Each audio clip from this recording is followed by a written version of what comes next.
Welcome back to Crawlspace. I'm Tim here today with Lance in the Crawlspace studios on Halloween. What's up, Lance? Ooh, what's going on? Feels good to be here. I love Halloween. You love Halloween, one of our favorite holidays of the year, and it's good to be here, nestled in the Crawlspace studios on this fine holiday. It is, and we have a really fun episode, and we finally get to say fun and not feel bad about it because we're talking about ghosts today with Mike Brown of the Pleasing Terrors podcast. He also hosts a ghost tour down in South Carolina, Charleston to be more specific. And so we have a really kind of just a fun conversation about ghosts, and we hear some stories from him. And I particularly really enjoy talking about this stuff because it's a little bit lighter than the stuff we normally talk about. Yeah, and it's cool to have someone like Mike on who is so steeped in the history, being from Charleston, South Carolina, and operating those ghost tours. So he really is a natural storyteller. If you haven't listened to Pleasing Terrors, do so. It's a really, really good piece of entertainment as far as a podcast is concerned. He tells a great story. He's historical, and he wraps you up in the story. And it's actually really funny. He reveals what he would like to be in the afterlife, which is something that made you and I laugh when we listened to it again. I didn't realize how funny it was until we listened to it for the second time. Yeah, a lot of good laughs actually in this one, and it's just kind of just kind of light and just kind of a fun conversation. So I hope you can enjoy it as well, whether you believe in ghosts or not. The stories are still compelling, and, that's what we're all here for anyway. Yeah, just have fun with it. It's Halloween. It's time to put your beliefs to the side and, like they say, suspend your, what is it called? Disbelief. Suspension of disbelief, Yeah. right? Yeah, get into the spirit a little bit. Enjoy the holiday. Exactly.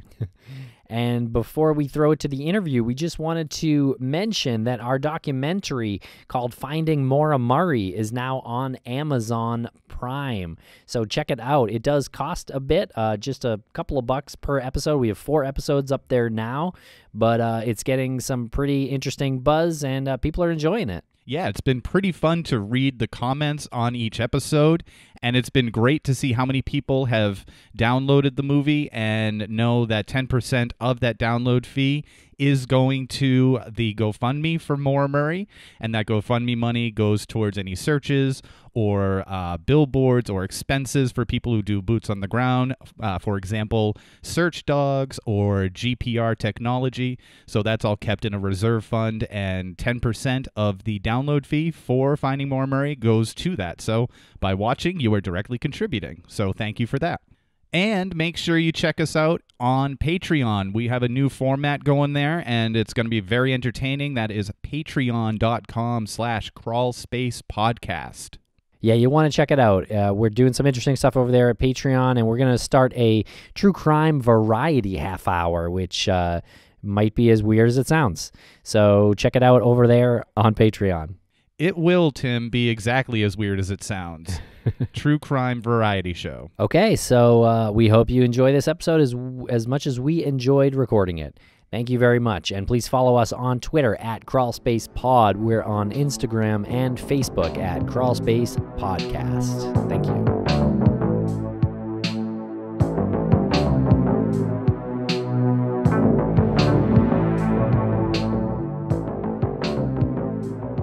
Welcome to Crawlspace, Mike Brown of Pleasing Terrors. How are you, Mike?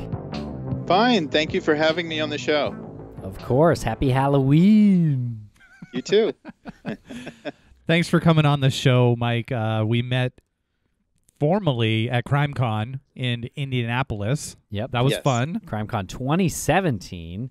And astute listeners of Crawlspace may remember your brief appearance on Crawlspace back in June of 2017. Yes. Clearly very memorable for you. Yeah. So you didn't go to CrimeCon this past year, right? No. I was looking forward to going, but unfortunately I was in a car accident and was homebound for a few months after that. Are you okay? What happened? Well, I was, it's sort of a creepy story, possibly. Uh-oh. when I did an episode where I went into this place called the Old City Jail with a couple of listeners to my show, and we took a Ouija board in there, and it's considered to be the most haunted place in Charleston. And we had a lot of people warning us that we shouldn't do it and that something bad would happen to us if we did it. And we just sort of dismissed all that and said, whatever. And then the very next weekend, which was the weekend before CrimeCon, I drove to Louisville, Kentucky to do a live show for the podcast. And I took the Ouija board with me and had it on a stand and told the story. And the next day, Sunday, April 29th, I was driving back to Charleston, and I was in the mountains of North Carolina, about 15 miles north of Asheville, on this little mountain road at about 4 o'clock in the afternoon. And the Ouija board is in the trunk of my car, and I'm driving. And all of a sudden, in the oncoming lane, this SUV just veers into my lane and hits me head on. Oh, my God. What? And destroyed my car, broke my collarbone in 3 places, among a number of other injuries. It took me a few months to recover from that. But my wife wouldn't let me bring the Ouija board back home after that, so I had to leave it in the wrecked car. Yeah, I don't blame her. You don't know what's going on with those things. And is it weird to you that you can buy like a Ouija board at just like Target?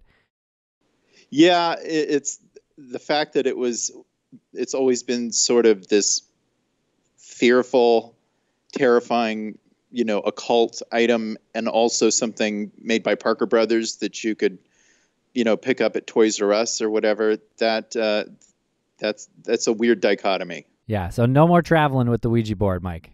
No more Ouija boards for me. I think I'm good. I'm done with that. So you're done completely with the Ouija board. Oh yeah. Wow. So you do hold a belief. Well, first of all, I'm glad you're okay. Yes. That would be, you're doing nothing wrong, just driving along, and then somebody else veers into you head on.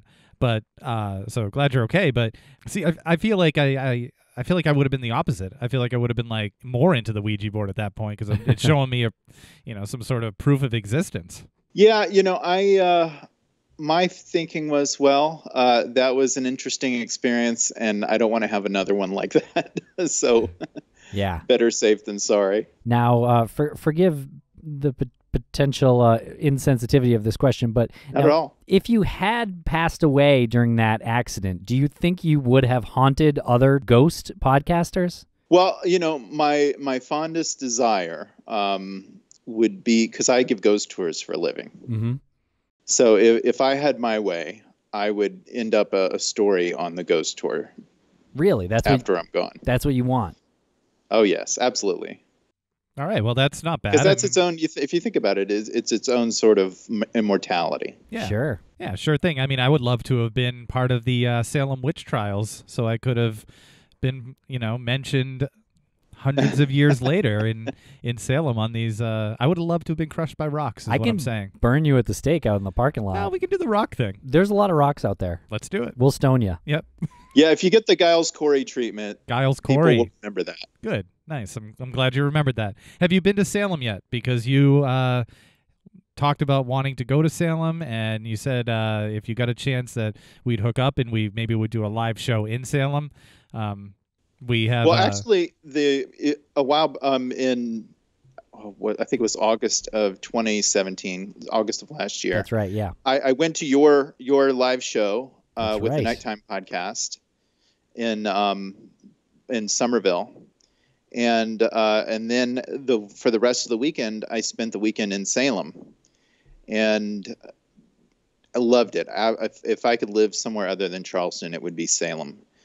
And I spent some time hanging out with Allison Horrocks from the Strange and Unusual podcast, and I did a 2-part episode based on my time there. Cool. What was your favorite part of Salem? My favorite part of Salem probably wasn't in Salem itself. My favorite part of Salem was going to Danvers to see the Samuel Paris Historic Site, which is the site, of course, where the first 2 girls started displaying symptoms of whatever was wrong with them. And that's sort of where the chain of events began to unfold that led to the Salem witch trials. but it's this little historic site hidden away in this neighborhood behind some houses. And you kind of have to know that it's there to find it. And fortunately, I had somebody with me that knew where it was. Well, that's awesome, because Salem back then was technically part of. I mean, Danvers was Salem was Danvers, so it was all that area was part of the witch trials and the scene for the Crucible. And the most boring play in the history of literature, based on the most disturbing moment, one of the most disturbing moments in history. The true life story is not boring. The Crucible is painfully boring. Maybe I sound like an idiot when I say that, but I don't care. I'm sure I'm not alone. Yeah, he's too good for Arthur Miller. No, Arthur Miller is clearly a talent, but give me a break, please. Well, next time you're in the area, look us up. Let's hook up. It's really the assigned reading of the Crucible, I think. You're still on that? Yeah, because I grew up in eastern Massachusetts, and you get assigned. You got to read the Crucible, and no one wants to read what you're told to read. I don't know. I was a big avid assigned reader fan. Ugh. Mike, you? No, I hate being forced to read things I don't want to. Thank you. Lance, you're outnumbered. I like to be forced to do anything I don't want to. So why Charleston? You say you do ghost tours in Charleston, South Carolina. Why is that your hub? Well, I was born here, so I didn't get I didn't get a lot of choice in that. We weren't born in the studio, Mike. But I love Charleston, and I grew up here, and growing up here, and I don't know if you feel the same way about Massachusetts, but I sort of took the history of Charleston for granted growing up here. I didn't really think about it much. And then after I graduated high school, I joined the Navy and I went off to California. And that was when I first sort of developed an interest in history and really sort of missed the history of Charleston and just sort of how, out there it was. And it was just all around you and immersive. And so when I got out of the Navy, I moved back to Charleston, and very soon after that, got a job working as a tour guide. So I've been doing it for a few decades now, and I really enjoy it. When did the ghost tour part of your work take over? Well, initially I didn't have any interest in ghost stories at all. I was strictly a history person. I worked for a tour company at one point, and two of the guys there were writing a book of Charleston ghost stories, which at that time was something that no one had really done since I think maybe the 1960s. One day they went to a fire station that is supposed to be haunted, and they were going to interview one of the firemen that worked there. And I was just hanging around the office and just tagged along with him for lack of anything better to do. And that was where I sort of got my first experience of walking through an old building, especially with somebody who's familiar with it, and getting the history of it and hearing the stories about what happened to them there. And I sort of fell in love with that type of history that mixes not only the regular history, but also folklore and in these sort of creepy ghost encounters. And from that point on, ghost stories kind of became a big interest of mine. And how did you get the title Pleasing Terrors? Well, it's actually a literary reference. There is the man who is considered to be the father of the English ghost story, which Arthur by proxy Miller would make him the father of the American ghost story, is a writer by the name of M.R. James. And M.R. James who came up with a series of rules about how you should tell a ghost story. What are the rules of the ghost story? And one of his rules, I think sort of the penultimate rule, was that a ghost story should leave the listener with a sense of pleasing terror. Okay. What? So that was where I got the idea for the name. Awesome. What's the difference between a pleasing terror and a non-pleasing terror? Well, it should, in essence, what he was saying is that the ghost stories from his perspective are supposed to be entertaining. And they shouldn't be actually upsetting. I mean, it's all supposed to be fun to listen to. It shouldn't be something that harms the person that you tell it to. Right. And you try to work in some modern day, I guess, fairy tale morals into your telling of the stories, right? Yeah, that's something. Obviously, I can't do that on the tour because the stories have to be so short. But Right. One of the things I love about the podcast is that it's given me the opportunity to sort of experiment a little bit.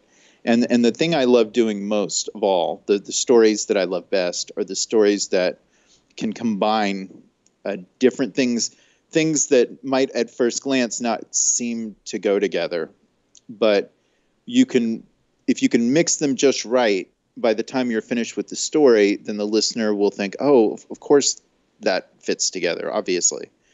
And I love doing that.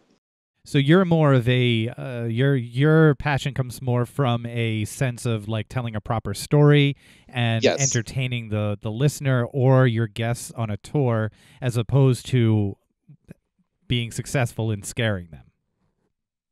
Well, usually one thing goes with the other, Okay. depending on the type of story that you're telling. Certainly on the tour, it's more the emphasis is more on creeping people out. With the podcast, it can veer away from that. But yeah, my first priority is just storytelling. So now Charleston seems to be a particularly haunted area, if you are to believe in that. Yes. What is it about Charleston that makes it particularly haunted?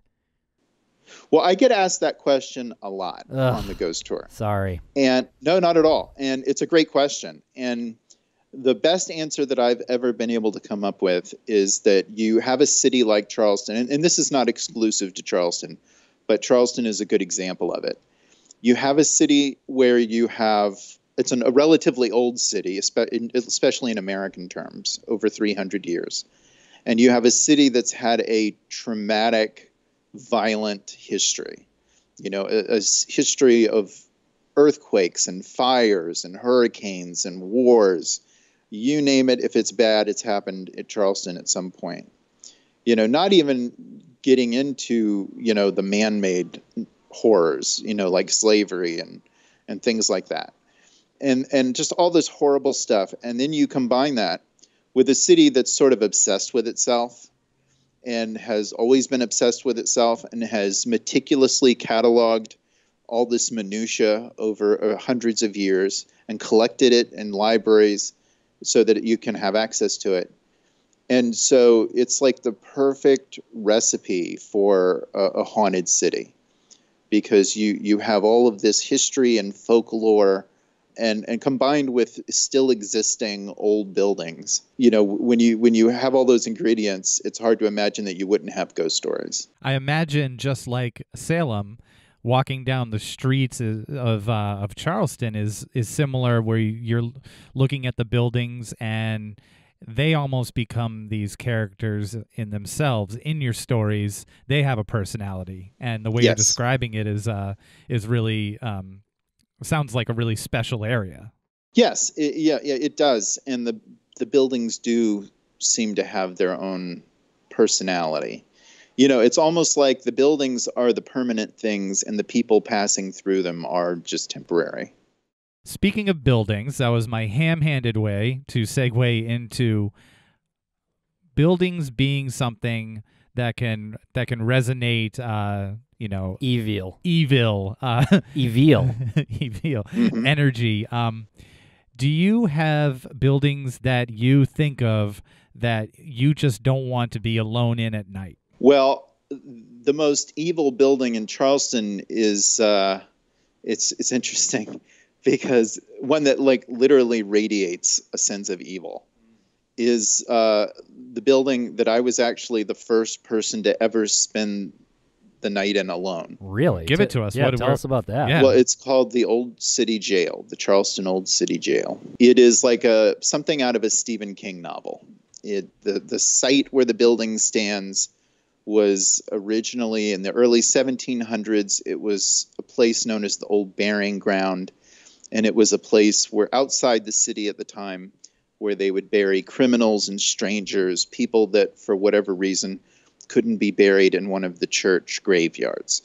And then in 1740, on top of that old graveyard, without moving any of the remains, they built a warehouse to store gunpowder because they were worried keeping large quantities of gunpowder at one location in the city was dangerous because of the prevalence of fires at the time, because there were so many wooden buildings and it's a breezy peninsula and fires were very common. Valid concern. And so they wanted to have the gunpowder separate. And so they built this warehouse on top of this creepy old graveyard, and they move all the gunpowder out there, which is a smart choice.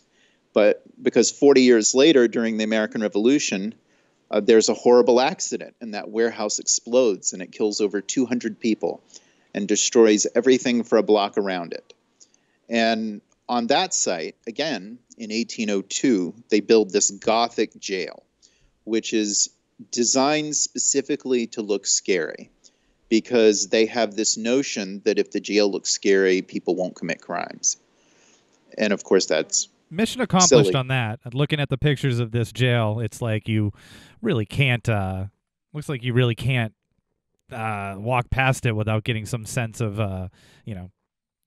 some sense. I mean, of literally, something if there bad. is a Dread. central casting for haunted locations, Yeah. that jail would be a part of It it. would be working It a is- lot. It is almost cartoonishly creepy.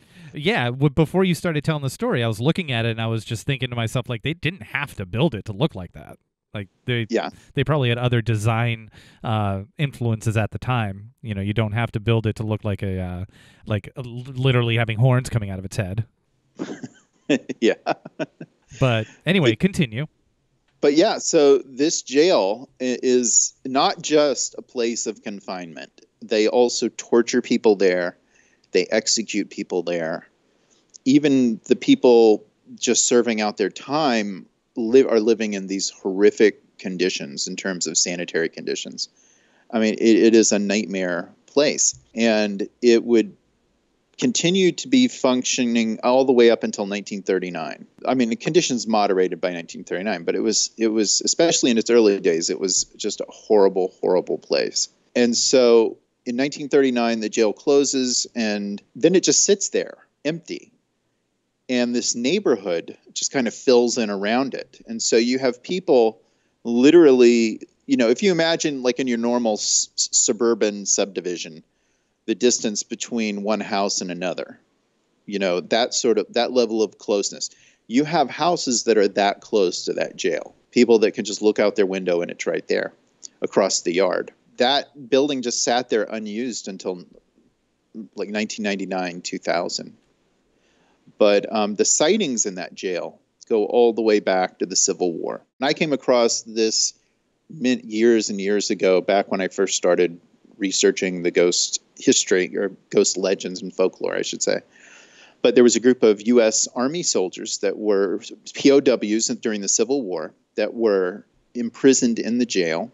And one night they are trying to escape, and they are, unbeknownst to the Confederates, they're chiseling at the walls of their cell, prying the bricks loose, sort of a Shawshank Redemption style.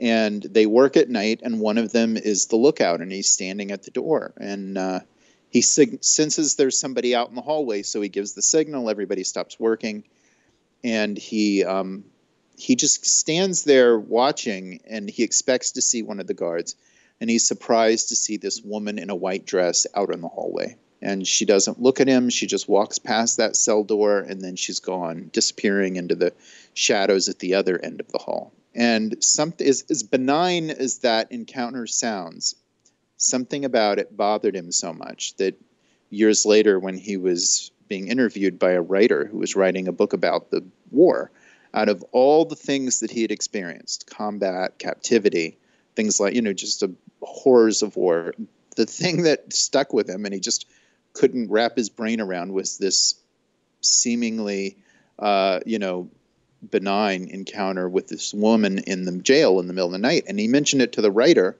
who thought, oh, that's kind of an interesting story. And so he included it in his book, and that's where I came across it. So was there any indication as to the identity of this woman? Oh, yes, absolutely. But the encounters with a woman in a white dress in that jail continue all the way up to the current day.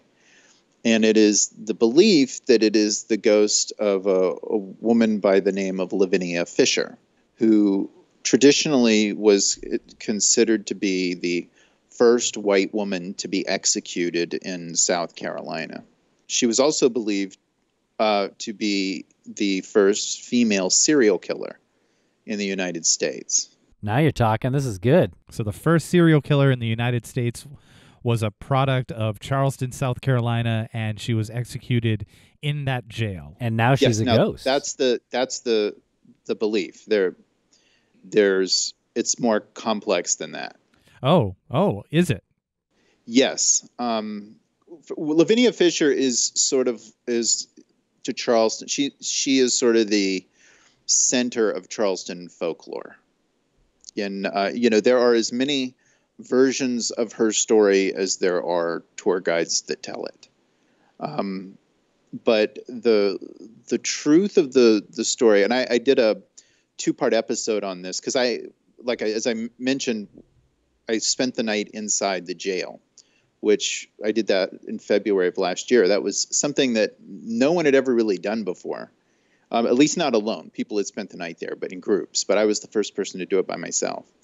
And in the episode where I did that and I talked about that experience, I also talked about the story of Lavinia Fisher. It turns out in 2010, there was a local author named Bruce Orr who wrote a book about Lavinia Fisher. And while he was researching that book, he went to North Carolina and went through some family records there. And buried in those records, he found a piece of paper that sort of turned that story on its head. And the story was that Lavinia Fisher and her husband owned an inn out in the woods outside of Charleston, and that in 1819 there were stories about this area of woods north of the city, and that people were being attacked and they were being robbed, and there were rumors that people were disappearing there, getting murdered.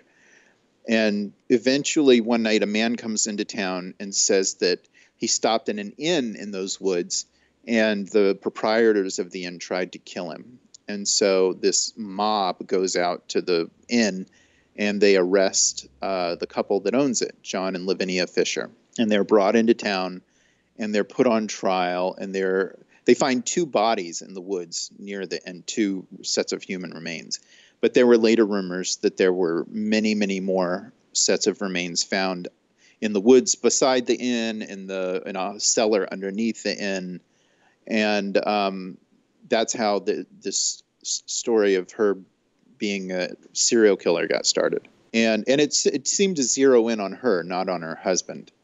But in 2010, this author, in doing some research in North Carolina, finds a piece of paper buried in some family records that kind of turns that whole thing on its head. Because it turns out Lavinia Fisher, who is thought of as the first white woman to be executed in South Carolina, was not the first white woman to be executed in South Carolina. She was actually of mixed race. And it turns out that she was most likely not a serial killer. Lavinia Fisher's mother was enslaved, and it turns out she was enslaved as well. And what that author had found was basically a receipt, a bill of sale from 1810 for the sale of an 18-year-old girl named Lavinia Fisher, who was being sold by a family in North Carolina called the Fishers to a doctor in Charleston.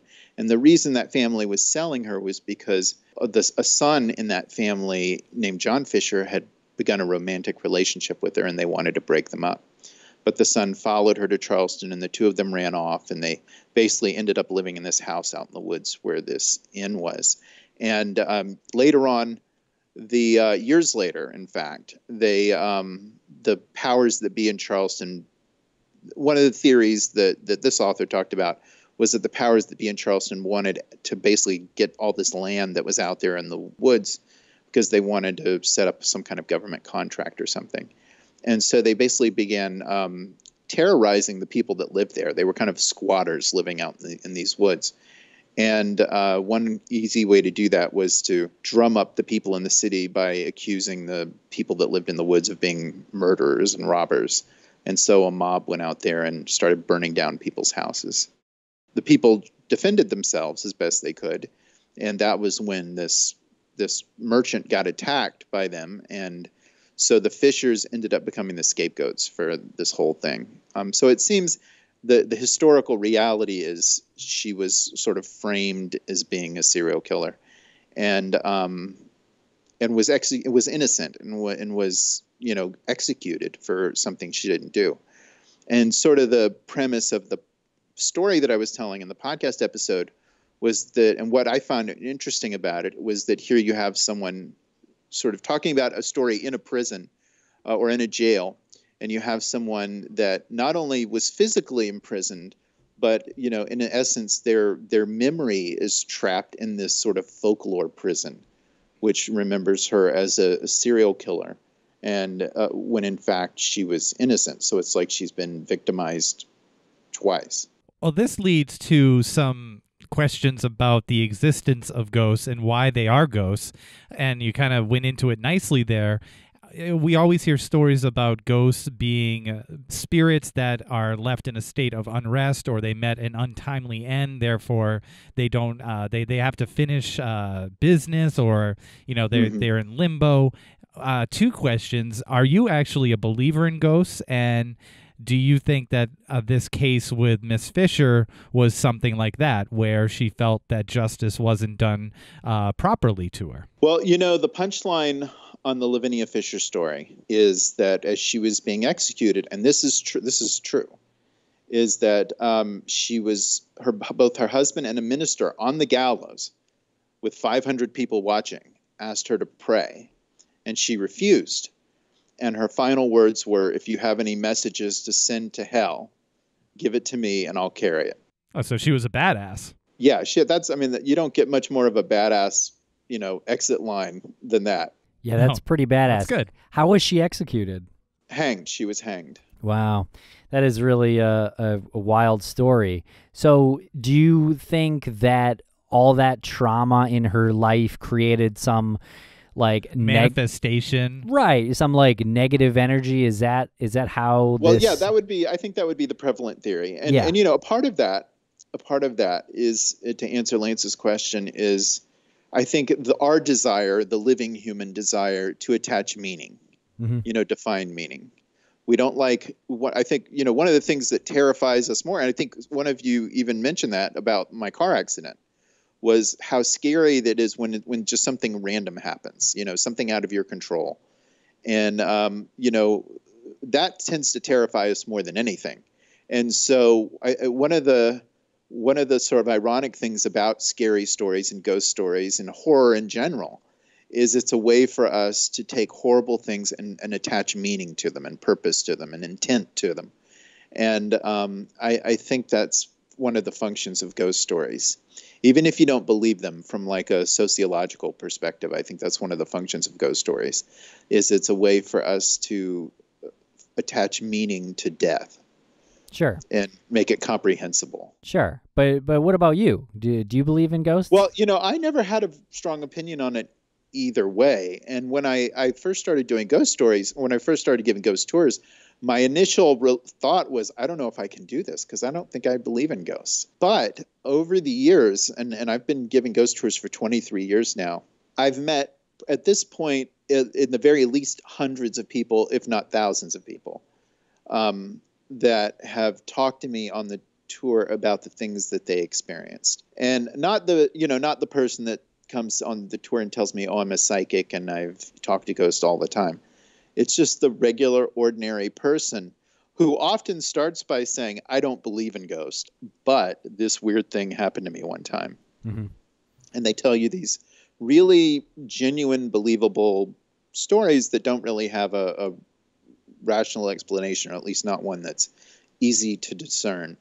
And, you get a few of those and you think, okay, whatever. But, after 100 of them or 200 of them, your cynicism starts to wear out, I guess. Mm-hmm. So I've become a believer over the years.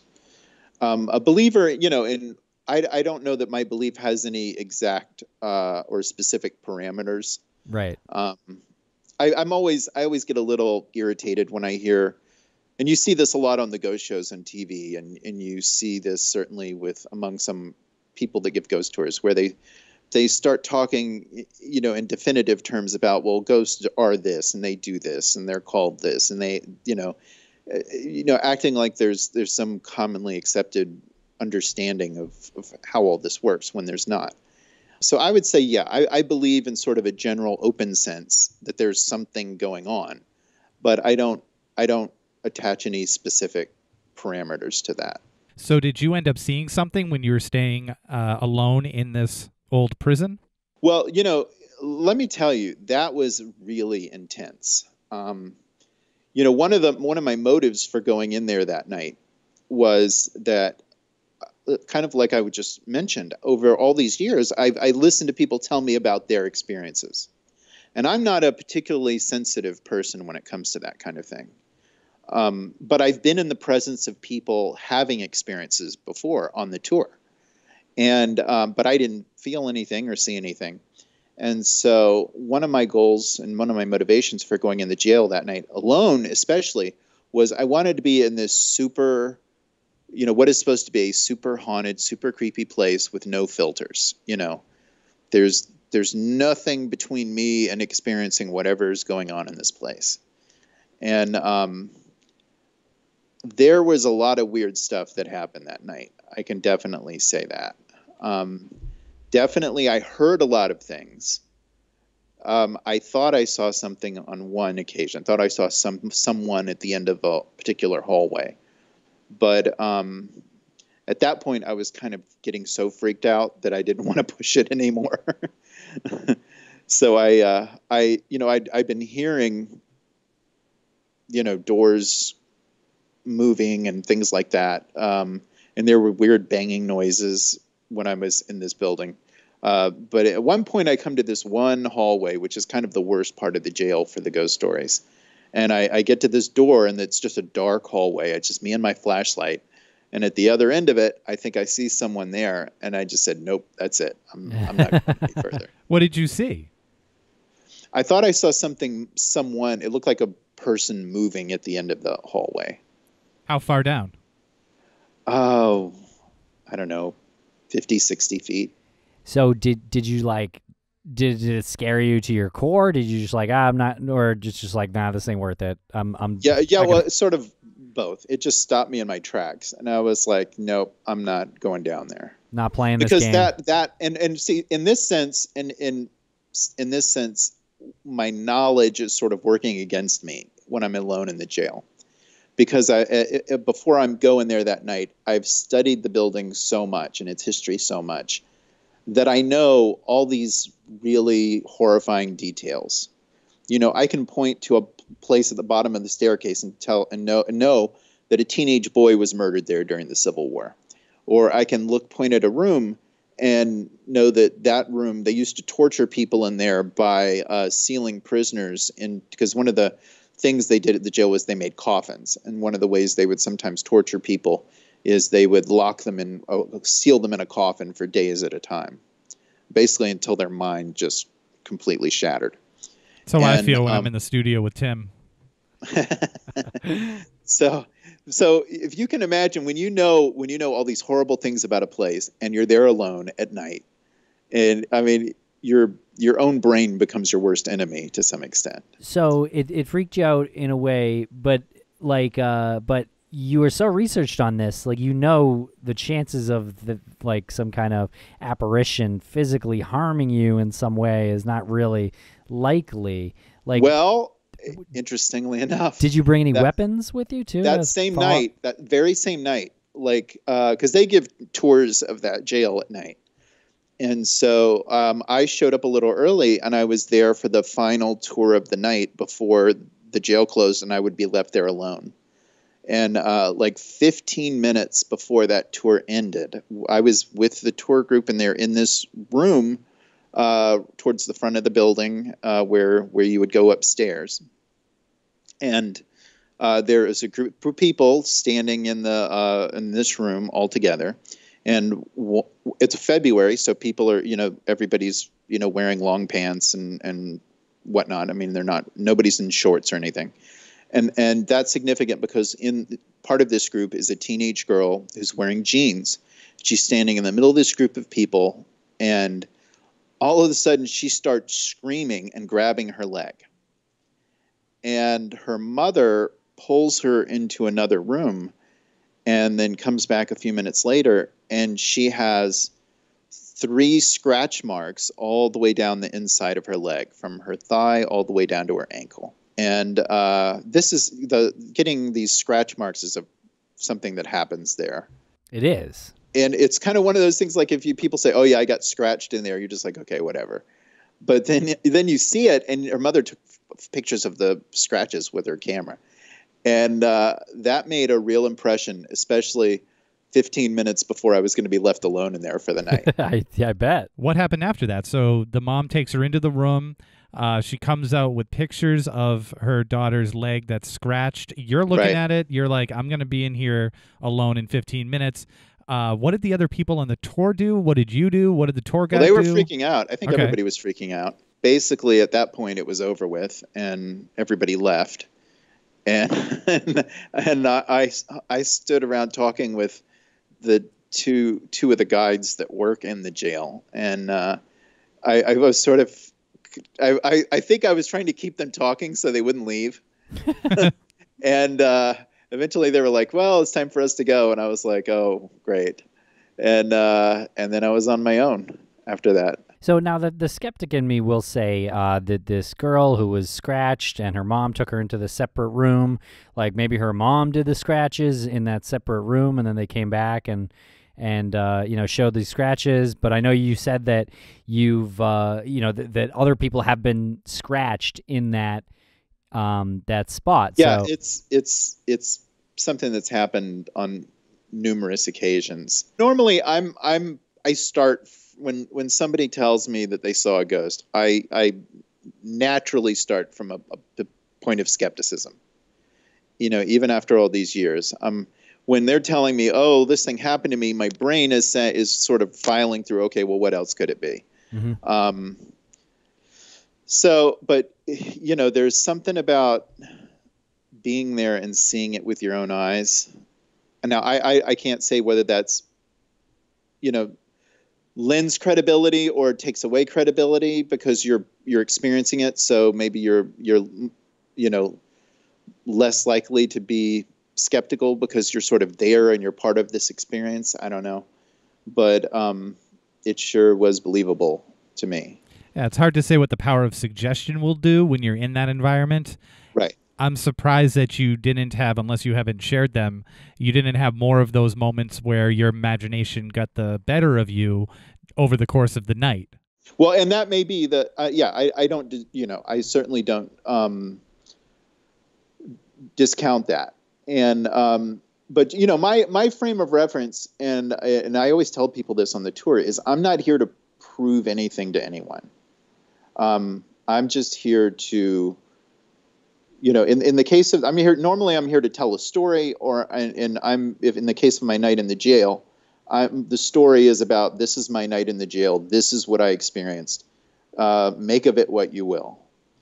And, that's the position I tend to be most comfortable with. I don't want to be in the position of trying to convince people to believe in something. And people will tell me on the tour, "Oh, I don't believe in ghosts." And I always say, well, you don't have to believe in ghosts to enjoy a ghost story. Yeah, and they're there for some reason. There must be some uncertainty, or they're at least interested in the story aspect. Here's a question for you. So ghosts, assuming they're real, is this a product of religion or science? And let me boil that down a little further. Is this proof of the afterlife or proof of parapsychology being a real thing?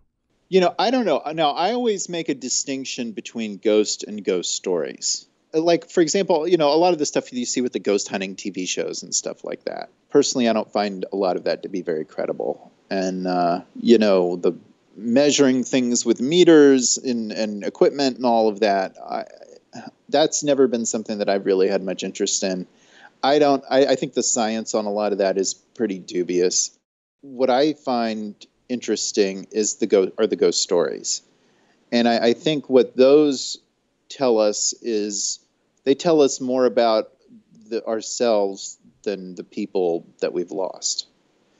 One of the most recent episode of the podcast that I did was about Harry Houdini, and it was called, the title of the episode was True Ghosts, and specifically it focused on one of the things that I've just found so fascinating about Harry Houdini was, here you had a guy who was so close to his mother, and he was so profoundly affected by her loss. I mean, to the extent that he would go and at night and lay down on her grave. You know, that's how shattered he was by the death of his mother. And he so desperately wants to believe in the afterlife and in ghosts and in spiritualism, because that would mean that his mother is still there in a sense, and that he can be reunited with her at some point. But and that's what he wants in his heart. But in the training of his mind, in the creating of illusions, you know, he is so easily able to pierce illusions and discern fraud that he keeps going to these mediums one after another, and he can see that they're fakes. And I just found that conflict there between what he wants in his heart and what his brain and training is telling him to be fascinating. But sort of the whole point of the episode was, and the reason for the title of the episode was that, and the focus of it was, of course, I don't know how much you know about the history of Houdini, but he died in 1926, and then for 10 years afterwards, his wife would hold a seance on Halloween, the anniversary of his death, trying to contact her husband. And it was a big media event every year on Halloween. And, you know, we often talk about, and I think one of you mentioned this earlier, we talk about the ghost as being the spirits of people who have unfinished business and who can't leave their old life behind, and they just can't let go. And sort of the thesis of that particular episode was that the true ghosts are not the spirits of the people who have died, they're the spirits of the people who remain behind, that are unable to let go of the past and unable to give up on things. And I think that's sort of at the heart of ghost stories, and why we're fascinated with ghost stories, and why so many people want to believe in ghosts. Do you think that that's a little bit of a causality, if you will? That the reason they exist is because we need them to exist. Yeah, that's wow. We just solved a lot. Which doesn't mean that they don't exist. It just means that, you know, I'm not saying yes or no. I'm not saying that there are ghosts or there aren't ghosts. You know, there's a lot of things out there that are hard to explain. But I'm saying that ghost stories are proof of the fact that whether ghosts are real or not, we need them to be real, and we want them to be real. At least a lot of us do. Yeah, that's a good point. Some of the things that I find most unnerving are the simple things. Like you said, you thought that you saw somebody down the hall, and it was somebody who moved. Like, it might have been a person who moved. Now, some people might have a story where it's this crazy thing where, you know, saw somebody walking upside down on the ceiling and was running at me. That doesn't really unnerve me as much as the subtlety in your story about possibly seeing something move down a hallway, and you were just like, that's enough for me. I always wonder what I would do in that situation. I think you had a really unique opportunity to spend the night in a famously haunted location, and you did as much as you could when you were there. Would you ever go back? I don't know. Probably, maybe. I did go back once to do another episode. I went back to do, well, I mentioned at the beginning, with a Ouija board. Right. So that was sort of upping the ante a little bit. So you went back to that building with the Ouija board? Yeah, we used a Ouija board in that building. Well, how did that go? He got into a car accident after. Yeah.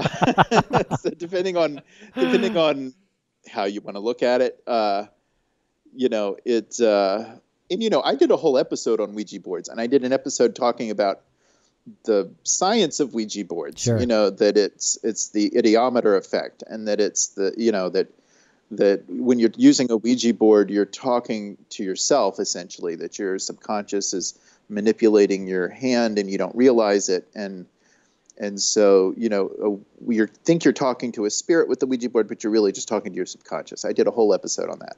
Mm-hmm. And I thought, well, there you go. That's Ouija boards. And so that night when we go into the jail, and I had this Ouija board. It was kind of a nice, expensive one. And this couple of listeners to the show, and this was their idea, but they volunteered to do this. And the thing that I'm looking at when I noticed the Ouija board and they're using it is that between their hands and the planchette, the pointer for the Ouija board, they can't see the letters.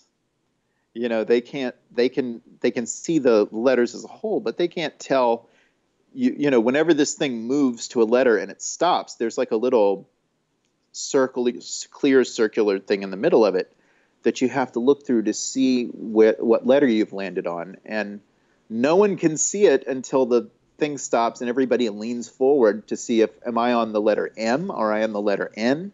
You can't tell. Mm-hmm. And so I said, the thing that kind of surprised me about that, I was like, well, I don't know how your subconscious knows. How does your subconscious, even if it can tell you what if it's communicating with you, how does it know where the right letter is? How does it know where to stop? Sure. And never get a letter wrong. And that one kind of brought me back. So I was like, well, I don't know now. Suddenly it's something I thought was clear is less clear. Did anything happen at the site when you were using it? I know the car accident happened after, but what about during the seance? Yes. Well, we did some research, some seance, some like Ouija board research before we went in there, because I'd never used one before. I find that surprising that you'd never used a Ouija board. No, I never. Honestly, I was always kind of creeped out by them,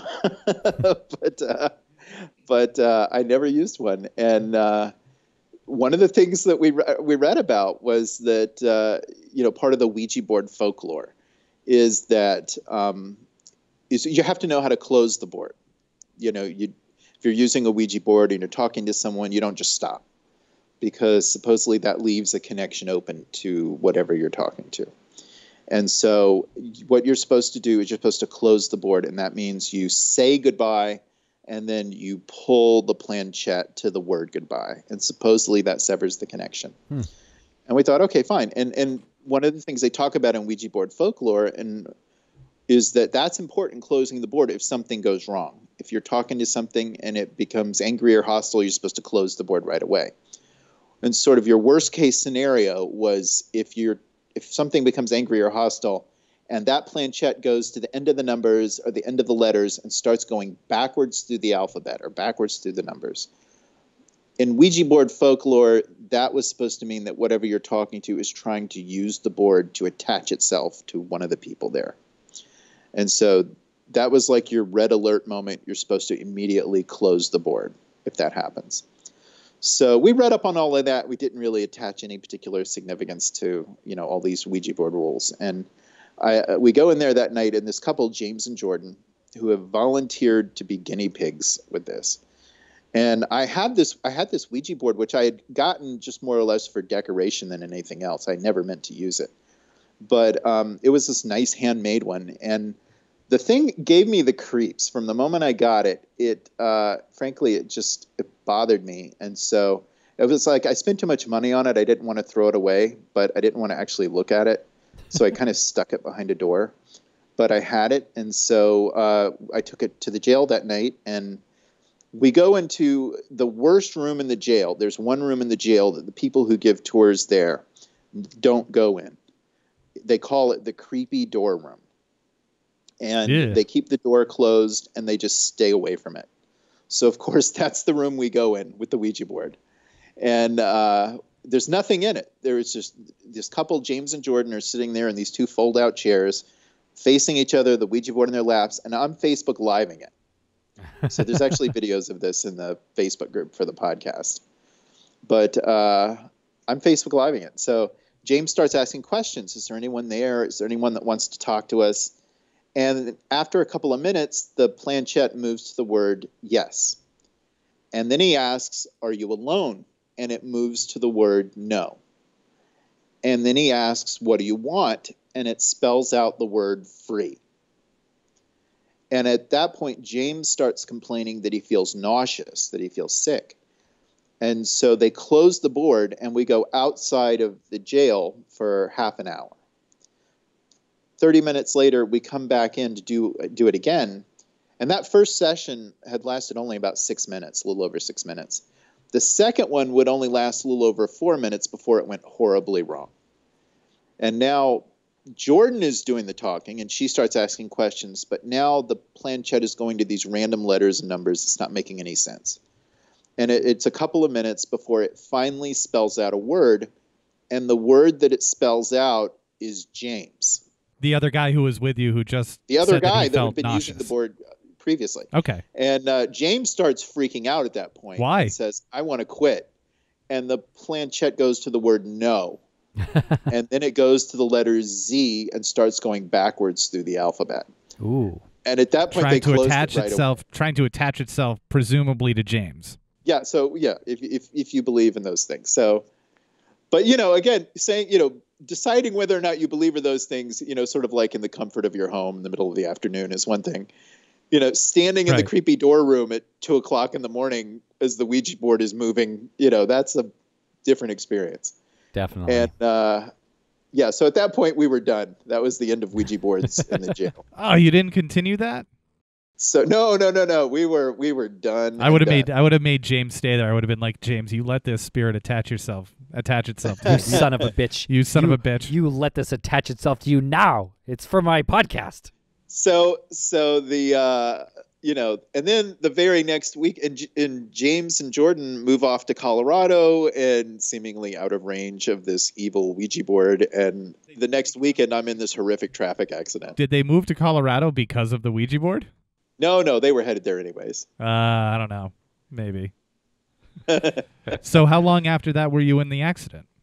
I was in the accident 1 week later. Well, we were in there, the night of Saturday, Sunday, and then the next Sunday, April 29th, is when I was in the accident. So maybe the spirit couldn't see the letters all that well, and when it wrote James, it really meant to write Mike. Yeah. Did you get any indication or any reason why this person switched lanes and hit you? Never found out. What?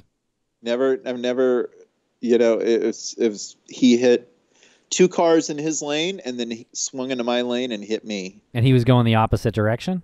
Yeah, he was in the oncoming lane. Was he okay? He looked like he was injured. I was, I only saw him for that where I'm like sitting by the side of the road, all banged up and probably in a little bit of shock. Yeah. But that was the only time I saw him. So you didn't have an out-of-body experience, did you? No, it happened. I literally had long enough to say, I saw the car and I said to myself, that shouldn't be there. And then wham. And the next thing you know, I'm staggering around, trying to get out of the car and staggering around trying to catch my breath. Gotcha. Damn. What kind of car was it? My car was a Jetta. The car that hit you? What was that? It was like an SUV of some kind. I don't know what. Oh man, I'm trying to find clues here. So, it's I tend to be more of a glass half full type person. So, all the first responders there were telling me that I was lucky to have survived it. And I was like, well, that sounds good to me. But when I got back to Charleston, there were a few messages from people saying, see, that's what happens when you mess with Ouija boards. But if it really was the Ouija board, wouldn't it just have killed you? Because then it would have owned your soul, right? Or am I thinking this the wrong way? Or they need you as the conduit. On the other hand, that would have made for a hell of a ghost story. Unless you are a ghost right now. Yeah. Oh, my God. Lance, you nailed it. You just sixth sense the world. Wait a second. This Skype line isn't even... My Skype isn't even on. How are we communicating? Computer's not even plugged in. But, okay, so when are you going back to the jail? Well, here is the sort of the funny punchline of the jail story. The jail is actually owned by a developer, And as of right now, at the end of the year, the jail will close to the public, and the developer will be converting the building into rental office space. I have a really bad feeling about this rental developer and his future in the world. I don't think he should be messing around with this building. Are you going to get an office in this building? Yeah, probably not. Don't you just think that doesn't this feel like the plot of some, like, who's the guy who wrote Scream? Kevin Williamson. Kevin Williamson, like, you know, Yeah, like it's like big time Poltergeist. real estate guys coming in. Yeah, it's like the deconstruction of the genre and then builds it back up Yeah. into something a little different. Yeah, sure. Got a screenplay idea for you there, Mike. Other than that building, other than which, that was a really great story. Didn't think that we were going to go in that direction. Is there any other building that you would like to go into as part of research for your show? Would you ever do something like that? Well, I'm getting ready to do one, which is I'm kind of looking forward to. Is there's a building, a very historic building called the Exchange Building in Provost Dungeon. It's one of those buildings that you see a lot of in places like Boston and Philadelphia. You know, it's a building that George Washington was entertained in, and they read the Declaration of Independence to the people of Charleston from the steps of the building. And but it, you know, so it has up above ground, it has this sort of bright colonial American history. Below ground, you have the dungeon, which is, you know, there's some debate, historically speaking, how awful things were down there. But, you know, the building does sit on the site of a place where a man named Stede Bonnet, who was known as the Gentleman Pirate, he was a contemporary and partner of Blackbeard. And he was captured and imprisoned there and went insane inside of the building that was there at the time, and then was later executed. And so on that site is now this dungeon, which was used to imprison people during the Revolutionary War. And there are lots of ghost stories attached to this dungeon. You know, shadows on the walls and people being down there, and an elevator door opens and there's a shadowy person there, and it's filled with wax figures of doing like these different historical displays of wax figures. Yeah, it's creepy enough. Ugh. Yeah, so it's like a creepy, historic, dark giant room, kind of a basement, filled with all these different wax figures from different periods of the building's history. But it's a very creepy dungeon. And so in a couple of weeks, one of the things I'm going to be doing is we're going to be going down there with a local group of people that have played Dungeons and Dragons. And they're going to play Dungeons and Dragons inside a haunted dungeon. Do not do this. Do not do this. So You just need to summon the dragon with the Ouija board, Mike. So that's my next big adventure. Last question I got here is why so many pirates involved in ghost stories? Why so many haunted pirate stories? Well, Charleston, at least from Charleston point of view, Charleston has a lot of pirate history, more so than probably any other American city. I think. Wasn't Blackbeard trapped and killed there, if I'm not mistaken? No, he blockaded Charleston Harbor in right. 1718, and basically forced the city to pay a ransom. And the interesting thing about that, interesting side story, is he didn't really want money. What he wanted was medicine. And so they gave him these trunks of medicine. And then, I don't know, 20 years ago maybe, they found Blackbeard's ship off the coast of Ocracoke Island in North Carolina. And one of the items they recovered from the wreck was a metal syringe with traces of mercury on it.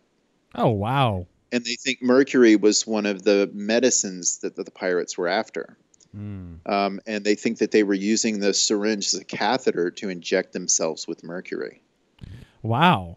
Or to treat a venereal disease. Right. Yeah. Syphilis, I think. Yeah, that's what I do. Only I use it's like just a disposable.